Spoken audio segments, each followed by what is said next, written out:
Good evening, ladies and gentlemen. My name is Daniel Lessig. This is Podcast for Liberty. Oh, we've had quite a week. Some good news. It's about time we got some good news. Kentucky has passed election reform, and I'm happy to say, proud to say, that Kentucky has tightened up our election integrity laws. They have beefed up voter identification. They have tightened it up, especially in the area of absentee ballots. Now, to request an absentee ballot, you need to go in advance to the county clerk's office, show your ID, and order your absentee ballot to be mailed to you at the address where you're going to be. For people who are short notice, weren't aware that they needed an absentee ballot and wish to get one, they can do so over the phone, and they have to verify personal information in order to be sent a ballot. This is, I consider this to be a victory for everyone. Kentucky's law also establishes county boards of elections to take care of local issues. And the county board of elections reports to the state board of elections. And the state board of elections, of course, reports to the legislature. And this is perhaps another layer of bureaucracy, but the it brings the election down to the level of the people. The United States Constitution lays it in the legislature's lap, the manner with which to do elections. Kentucky has decided to take that a step further and take it down to the county level. So each county is in charge of their own elections, and then they report to the state board of elections. And the state board of elections, basically, their job is to compile the votes and publish it, declare the winner. It doesn't change the mechanics of running the election, but it does change somewhat the manner with which they're run. And I believe these extra steps that are entailed to be a boom for security because it puts more eyes on the process. And I believe it makes the process even more transparent than it was before. And let me remind y'all, Kentucky in the 2020 elections did give us free, fair, and honest elections. They were one of the first states to report the final tallies. And Kentucky did go for President Donald Trump.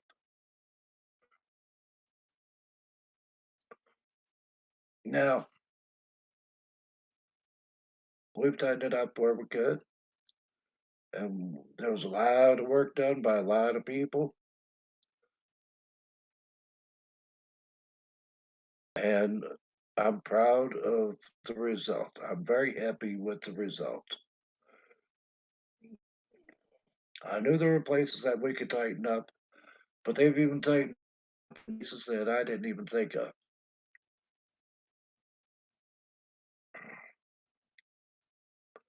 Like I said, there are more eyes on Kentucky elections, and they're all from within Kentucky. They're all about the people and transparency. That's what we need, more transparency. So if you're working on election integrity in your state, let me encourage you to continue and to be happy when you have more eyes at the local and state level on the elections. That's who runs the elections, local and the state. Each state's going to be a little different with how they do it. That's okay. Some are going to be better than others, and that's okay. The thing is if you're working on election integrity in your state, let me encourage you to continue and don't give up. If you're hitting stone walls, knock them down. Yeah, don't take the sledgehammer. Use your words. Listen to what the problems are and be the problem solver. Come up with the ideas, even if you're thinking outside the box, to promote election integrity. Only if all 50 states have improved their election integrity can we hope to have enough honest elections to stand a chance to have an honest election throughout the country in the next presidential race. And next year we have the midterms. That midterms is going to be the test of our election laws next year. Kentucky's done its part. I expect Kentucky to be again one of the first states to report our findings. How goes it in your state? Is there any place for voter fraud? If there is, speak on it. Raise the alarm. Get a hold of your legislators. Say, look what I found. People can take this and manipulate it and make illegal votes. Be brave in it and be deliberate. And remember, if you are wrong, you're wrong because of two things. One, you're misinformed, or two, you made a mistake. And it's okay to make mistakes, but you don't want to be misinformed. Now, if you think you see something, but you're not sure what it is, then speak on it. Speak on it to people that know what's going on. And when you speak on it to people that know what's going on, if you are a victim of misinformation, then it'll give you a chance to correct your information. But make sure that it's a trusted source, not like the major media, Facebook, Twitter, YouTube. They're no longer a trusted source. Trusted source would be certain, and I'm not saying all, I'm saying certain newspapers, radio stations, certain TV stations. Not all of them. There's a lot of them that are engaged in the yellow journalism and taking the Democratic narrative to new heights. They are taking the art of storytelling and mixing it with fact and calling it journalism. Don't believe the lies. Let's believe the truth. And that brings to my mind there is a case that happened recently that has really caught my attention. It is the Dante Wright case. It is where Dante Wright was pulled over by a police officer named Kim Potter for allegedly for a broken tail light.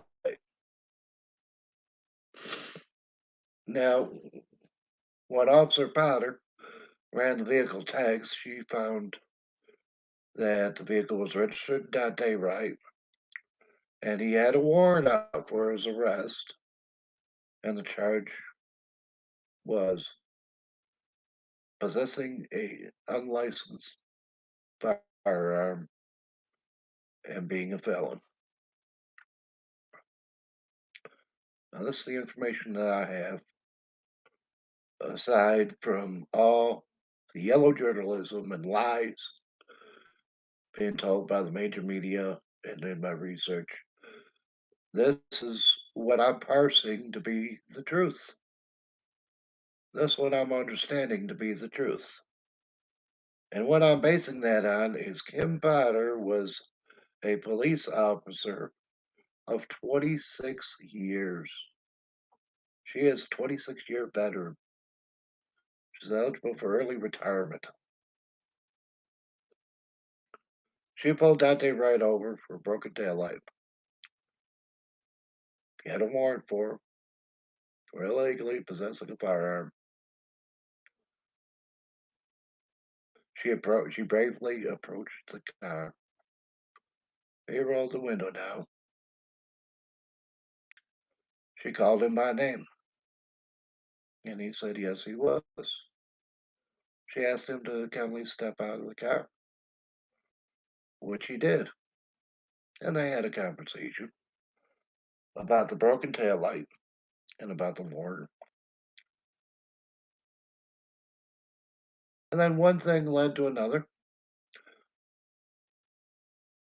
I imagine that they didn't want to be arrested, didn't like the idea of having to go back to jail. I'm sure that was a big part of his motivation. He tried to get back in the car, and uh, Officer Crowder prevented him from doing that with all that she had. Oh, he finally assaulted her and got in the car anyway. And to prevent him from escaping, she intended to grab her taser and tase him.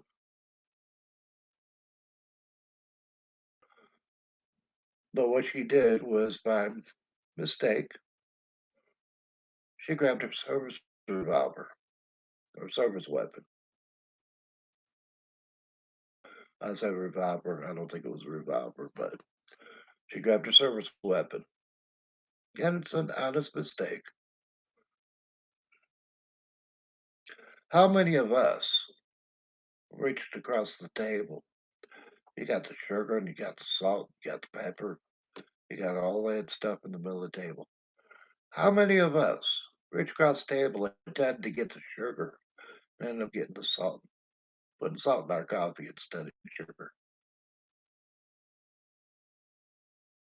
There's no difference.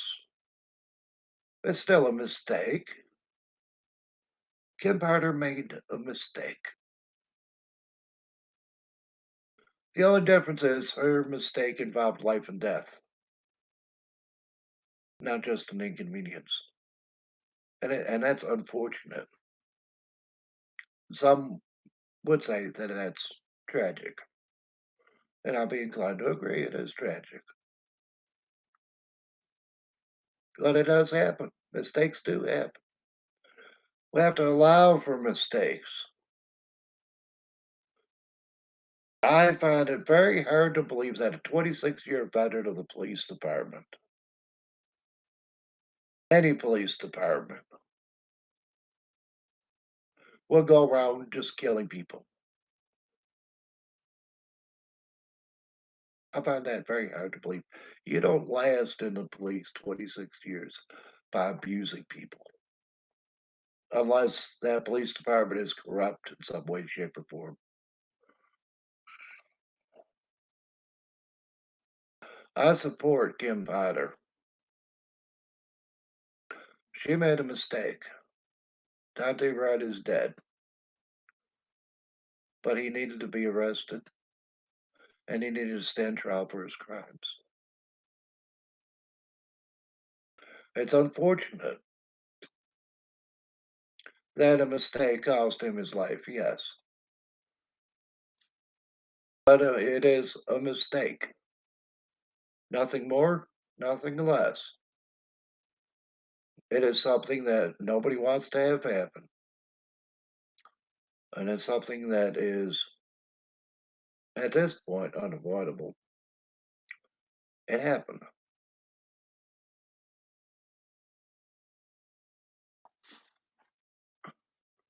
Instead of insisting that Kim Powder be strung up by lynch mob, and yes, I'm calling those people that calling for her arrest and conviction a lynch mob because that's what they are.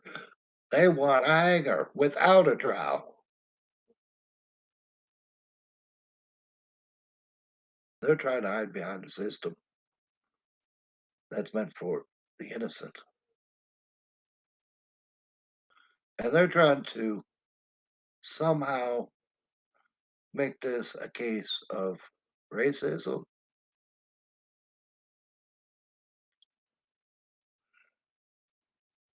I don't know. Kim Powder's a woman. Maybe that's got something to do with it. Oh, maybe she had a problem with men. Yeah. Eh, maybe she had a problem with black men. Well, she's a woman. She's another minority. She's another interest group. Hey, you're trying to make her out to be a feminazi? Come on. She didn't mean to shoot him with her service revolver. She meant to shoot him with the taser.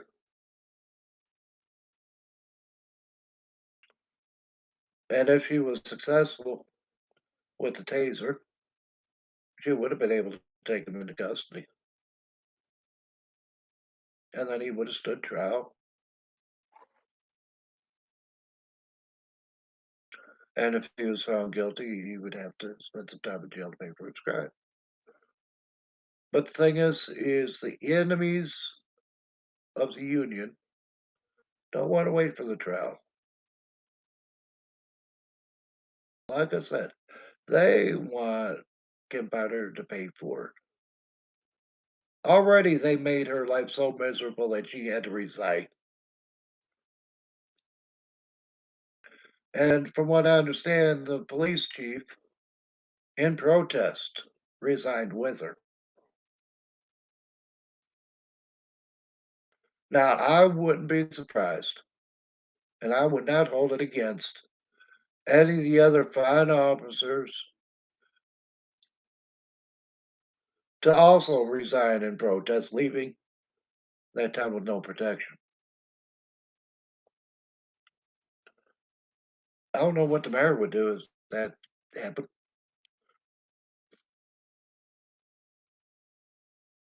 It would be very interesting to see.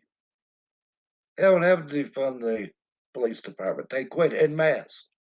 There is no more police department, and nobody is willing to be recruited into it.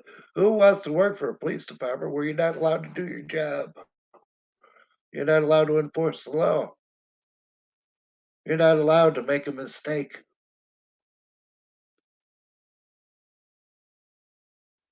How many of us would last at our job if we weren't allowed to make a mistake now and again? I dare say most of us make mistakes all the time, and our bosses tolerate it. They don't like it. They don't enjoy it.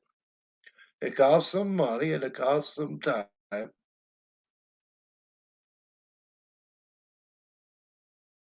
but they tolerate the mistakes because all in all, you do a good job and you're productive at your work. Maybe you go the extra mile for your customers.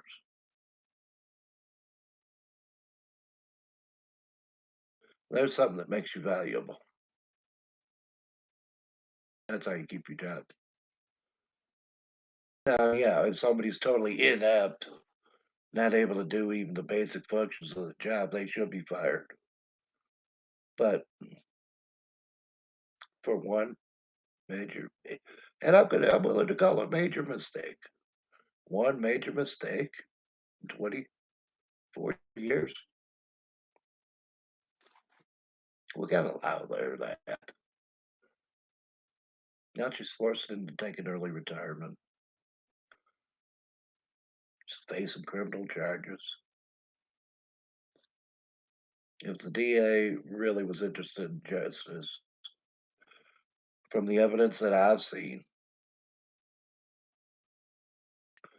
and the information that I pieced together as a citizen onlooker, and I'm willing to admit I don't have any standing in the case. I have intense interest. I'm following the case.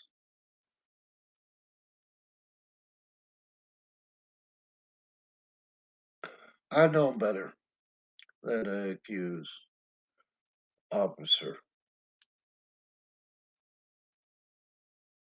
Potter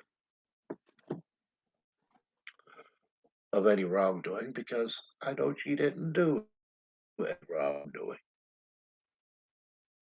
She made a mistake. Tasers over here, service weapons back here. In the heat of the moment, in the heat of the moment, she grabbed the wrong weapon. The only difference is with her, it was a life and death moment. With us, when we make a mistake, maybe we need to just get a new cup of coffee.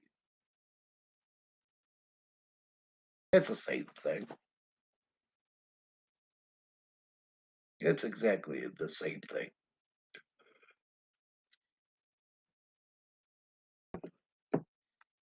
I've extended an invitation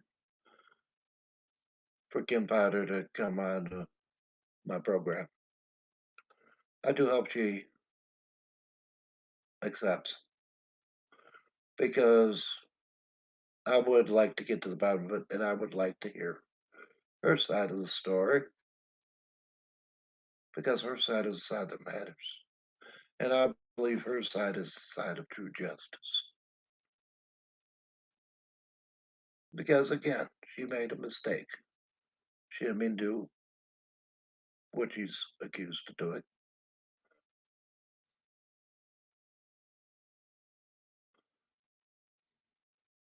Mistakes happen.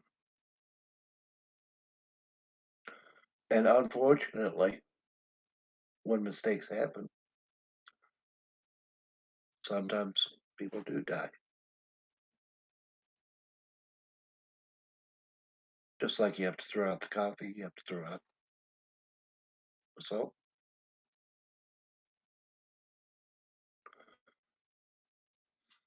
I've heard the question being bandied about, did he have to die that way? He went out in a blaze of glory. He caused, Dante Wright caused the events to unfold the way that they did.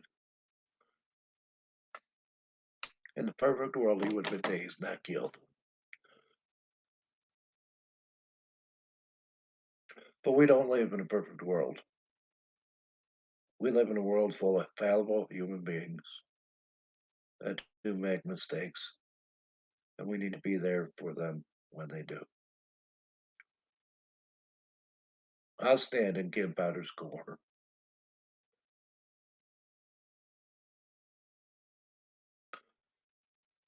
And I would like to give her all the emotional support she needs.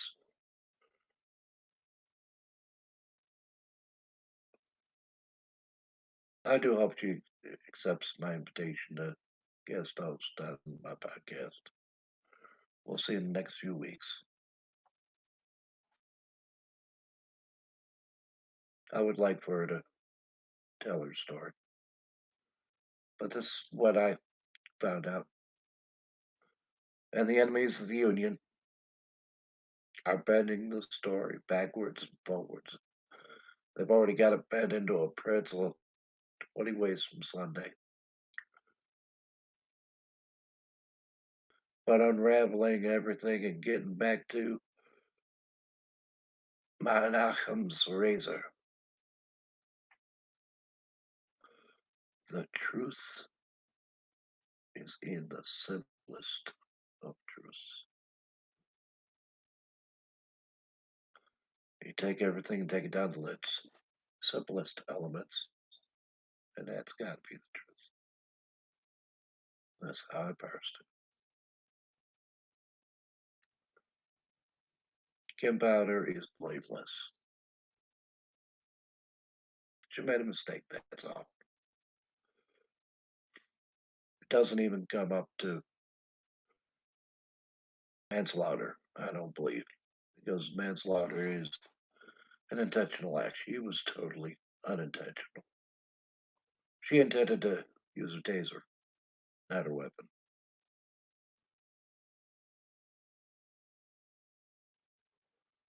Ladies and gentlemen,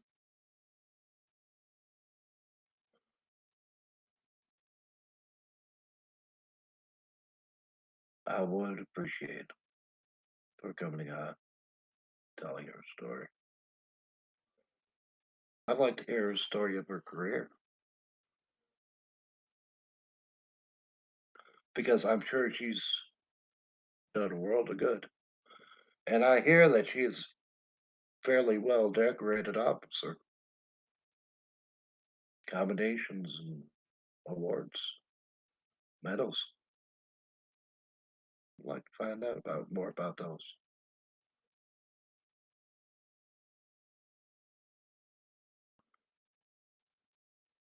Ladies and gentlemen, let's keep Kim Potter in our prayers.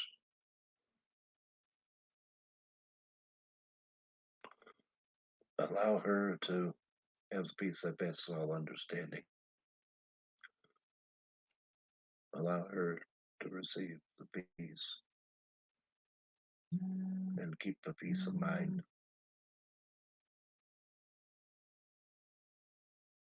So that she can withstand what is to come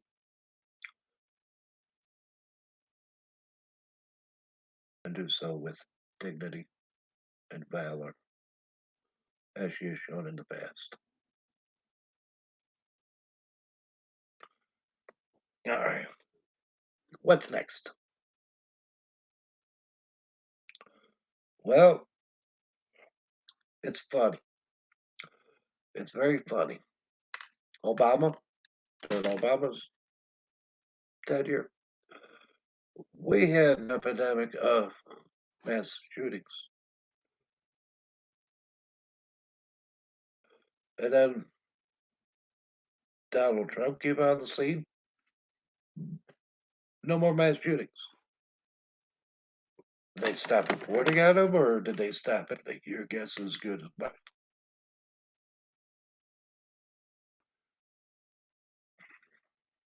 Now, Joe Biden president, another Democrat.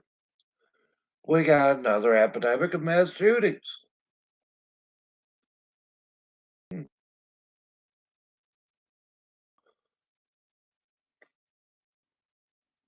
Could it be that by virtue of attending office that the Democrats are bringing about these epidemic of mass shootings? There's got to be something different between the Democrats and the Republicans leadership. Or maybe it is the Democrats love chaos and the Republicans are the party of law and order. And when you take and enforce the laws and preserve the order, and these mass shootings don't occur. Now, I know one thing: these mass shootings, I find that they're all in gun-free zones. These people that are doing the shooting, they're going into areas where they believe that no one is armed. Soft targets, they call them in the military. Nobody's armed in there. You want to kill people? Hey, perfect place to do it. They're not even going to shoot back.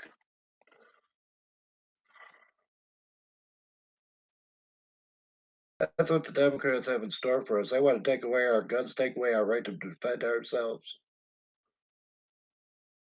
so that idiots like these people that are conducting these mass shootings come and kill us. Oh, but a bunch of unarmed people, a bunch of unarmed people storm the Capitol and oh, they're so scared. They're hiding under tables and they can't sleep for weeks. They're suffering from PTSD. People that stormed the Capitol, they were unarmed. There was no there were no guns taken from any of the invaders of the Capitol. There was no seditious intent. They went in there, they walked around, they went out. Oh, but our legislators were so scared. They were so scared of that. I wonder what they would do if bullets were actually flying over their head. Those of us that know what it's like to have bullets whizzing by, we know what fear really is.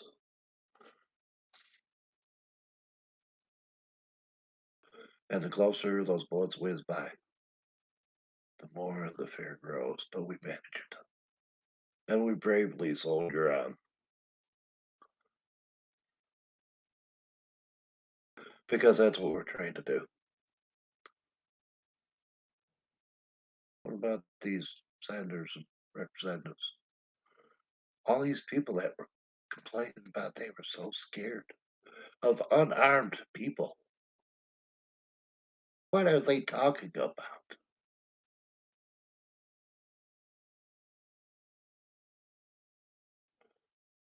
The only people that were armed were the people that they invited to be there.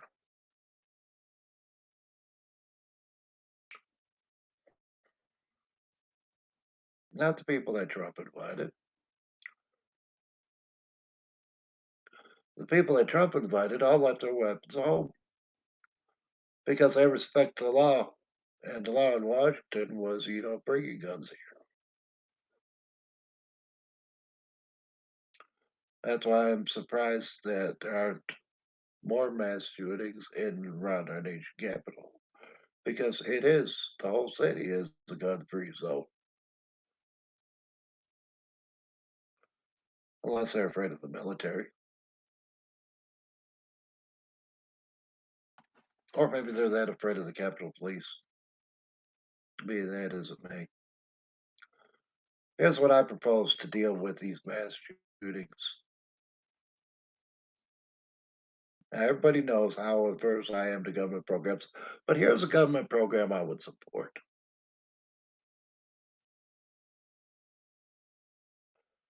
Let the government pay for every man, woman, and child the handgun of their choice. That they can wear it wherever they want, whenever they want, however they want. And that the government pay for annual training for all the people who are willing to take on the responsibility.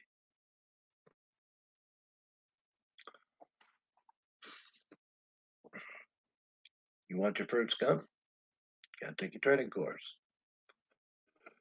You take your training course, and they're sponsored all over the country, mostly by the sheriff's department, sometimes by the local police, sometimes by the state police, but they all know where these classes are at. Just go in, sign your name. They give you a voucher. Take that to the gun store. Pick out your weapon. I'm sorry, you're gonna have to pay for your own bullets, but you coming to pay for your weapon. Handgun of your choice. Every man, woman, and child. Then let's see how long these mass shooters will last. probably pop off a couple of rounds and then get shot themselves. Body count will drop because it'll be a body count of one instead of 1,000. One instead of the tens or the hundreds. Oh, they might take one or two innocents with them, but definitely each incident would be definitely under five. Because somebody would draw their weapon and shoot the shooter dead.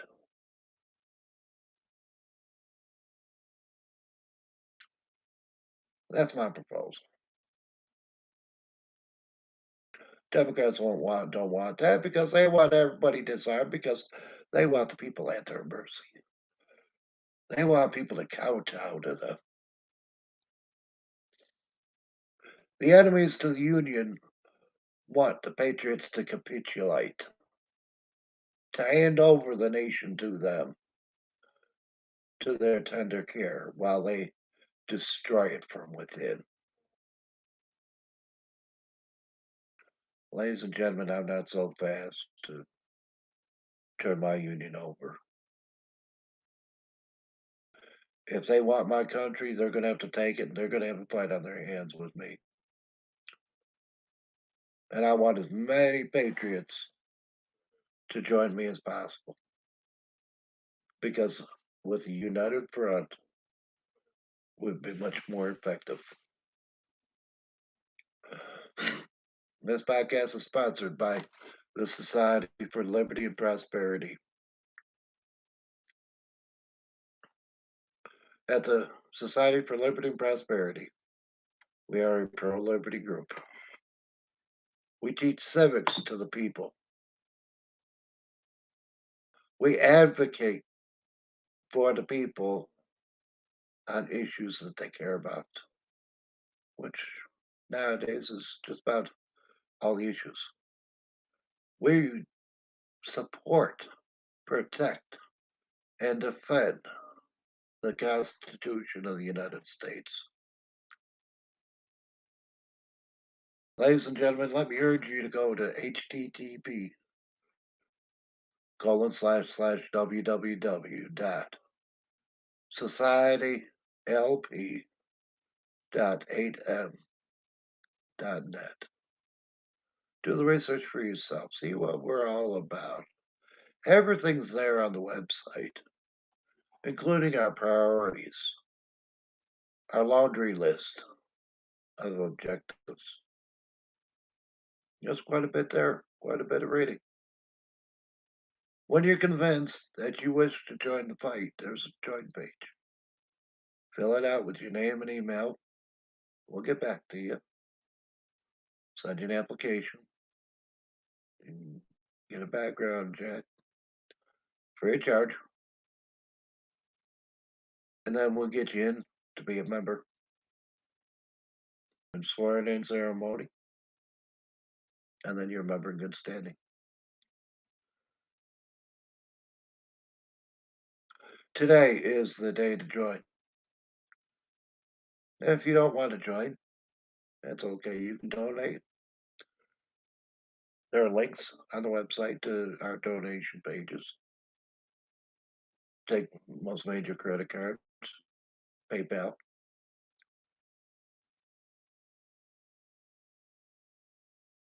Ladies and gentlemen, the time is now. The time is short. We need to get working. We've had a success with election integrity. Next, they're going to be coming after our guns. They're already coming after our speech and assembly.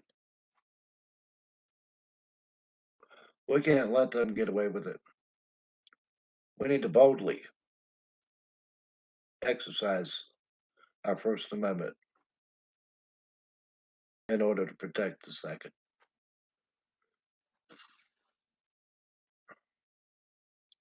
And then we need to boldly, so very boldly, exercise the Second Amendment to protect the First.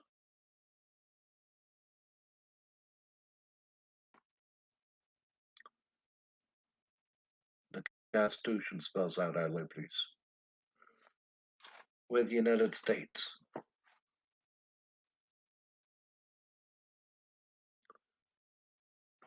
We have a tradition of liberty.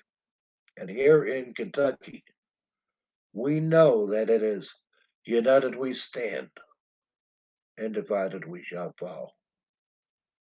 Let's not fall. Let's unite. Let's all come together under one banner. The Society for Liberty and Prosperity beckons you to join. And come Memorial Day, May 31st, at the Barberville City Park, we will have a community picnic. We will celebrate our liberty, such as it is.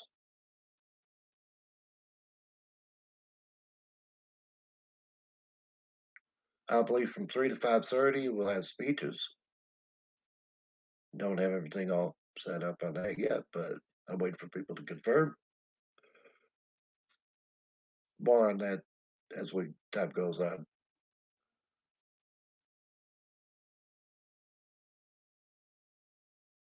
Ladies and gentlemen, I look forward to seeing you at the picnic.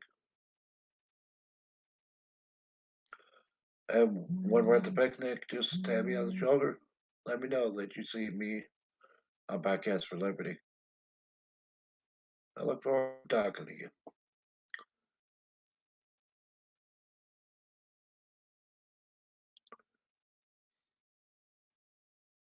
Details are still forming. Planning committee is still working.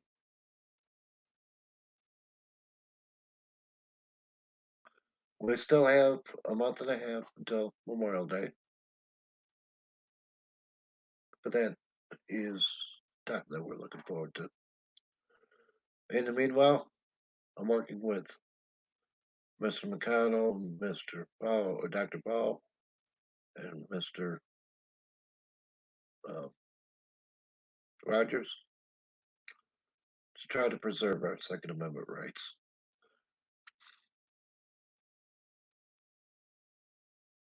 To see who we can get to join us in a general call for leaving alone our gun control measures or repealing them outright. Like I said, if they want to provide every man, woman, and child with a gun, I'm all for that. Because that's what's going to keep us safe. And yes, I'm being facetious when I say children. Although there are some children I would trust with a gun. And I'm not averse to giving child training. I give them a head start. Every adult that would take on the responsibility ought to be able to buy, carry, and bear the weapons of their choice.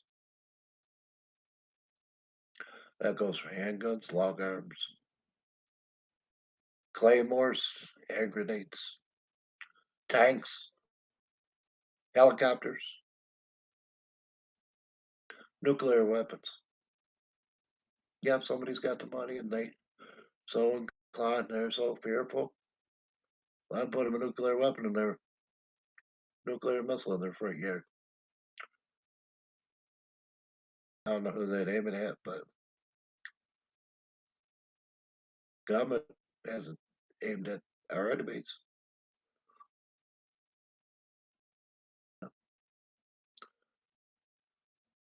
I think the government's the only one that really can afford to maintain an arsenal like that, but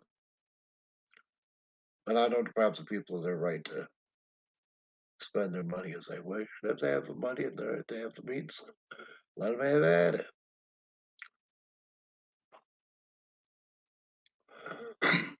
If somebody wants to have military grade arms at their disposal, they should be able to have it.